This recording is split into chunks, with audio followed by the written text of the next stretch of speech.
Hey everybody, Aaron Cowan, Sage Dynamics. This week's questions answered video. Question is, what is some good EDC medical gear?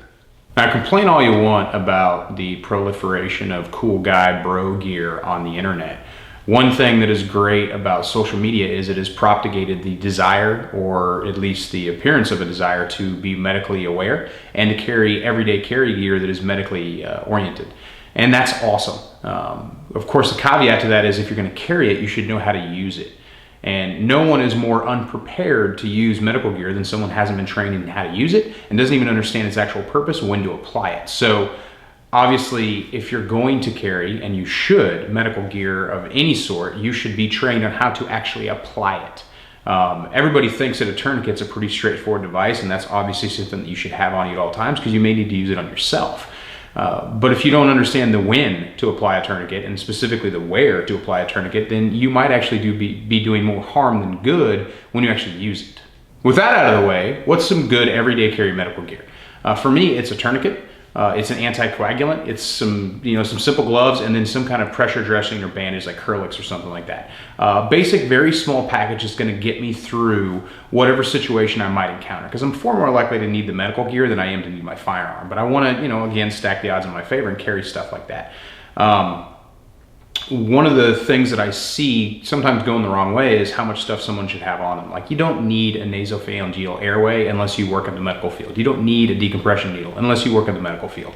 And if you are going to carry those two things, you should know how and the when of using them. There's a lot of medical classes out there right now, and unfortunately some of them are teaching people stuff that I wouldn't say they don't need to know, because knowledge should be like, hey, I can know that if I want to know that. But it's stuff that you shouldn't be doing as a initial primary care provider or a first aid provider to someone who's experienced some sort of trauma. Again, that's outside of my lane, but I know from my own personal medical training, my own personal experience dealing with injuries, dealing with other people's injuries, providing aid, if you will. We live in a first world country. Help is not far away. So you don't need to try to take the weight of the world on your shoulders and do all these different things for which that you've only had a 40-hour class, or you've only had an 8-hour class, or a 16-hour class. Whereas the people who are coming with the woo, those guys, they've gone through a ridiculous amount of training that exceeds the training that you had in a class that you took 6 months or a year or 2 years or 5 years or when you were in the Army ago. So be realistic about your expectations and your ability to perform. And get that refresher training. And if you've never had a medical class, definitely take a medical class. But all of that aside, how do you carry it? So here's two really good products for the carry of a tourniquet. This is the Filster Flat Pack, and it's got our cat right there. And it's got belt loops, soft loops on the back, so you can affix it to your belt. Or you can put it on a rifle sling, or the shoulder strap for a backpack or a plate carrier, or just anywhere that you have a linear device that you can slip through there. So that's really cool. It is still kind of bulky, but tourniquets are bulky by nature, so it's just something that we have to deal with. And of course, there's a bunch of different tourniquet types out there, and I will talk a little bit about that. I do use this one for a secondary tourniquet. My primary tourniquet is actually carried in this pouch. This is from Rogue American Gunfighter, and it is an ankle pouch. Yeah, it's kind of silly, but medical stuff for everyday carry is kind of like a backup gun. There's only a couple different places we can put it, and since my ankle wasn't doing anything anyway, I figured I'd run this pouch on there. So I've got my tourniquet, and then open up, I've got some gloves and a pressure dressing in here, and then I've got my anticoagulant right here, and I still have an extra pouch that maybe I could throw a flashlight in or a spare magazine or whatever. Now, obviously, if you live in Florida, this isn't going to work for you because you're probably wearing shorts all the time, but the Rogue pouch is really cool. Closed cell foam pouting, very sufficient Velcro. Talking to the guys over at Rogue, they say some people actually carry their backup gun in here with their medical stuff, which is, if that's what you want to do and it works for you, then great. I can't really see a reason not to, especially if your backup gun is ankle carried anyway. So you got everything in this cool little pouch right here that even with everything in it, like, I don't wear skinny jeans. If you're one of those guys, this might not work for you. And if you wear shorts, obviously it probably won't either, unless you just don't care. But for, the way that I dress, I wear a lot of proper pants. And then of course, Levi's 514s are my go-to jeans. No issue whatsoever.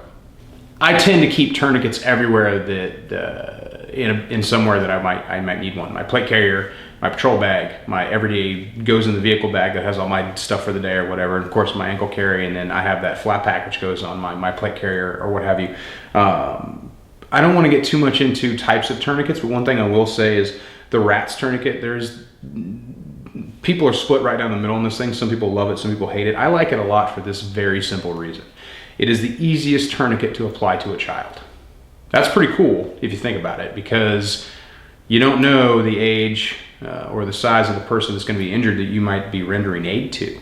So it's something to think about when it comes to choosing the stuff that you carry. If you're a parent and you have small children, have you considered the fact if your tourniquet will work on your daughter or your son in the event that they get injured? And I'm not talking about in a gunfight or anything like that. I'm talking about like shit happens. So be prepared for it.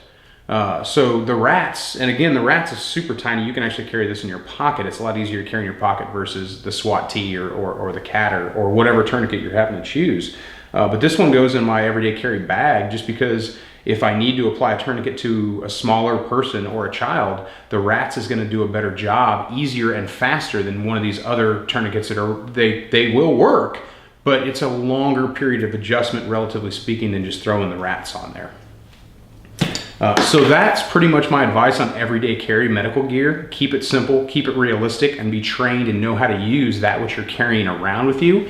Don't think just because you had a class in the Army or just because you had a medical class 4 or 5 years ago that kind of talked about first aid trauma that you actually are going to be able to apply it. Take a really good class from a very reputable, very down-to-earth and realistic source of information. Dark Angel is a great one.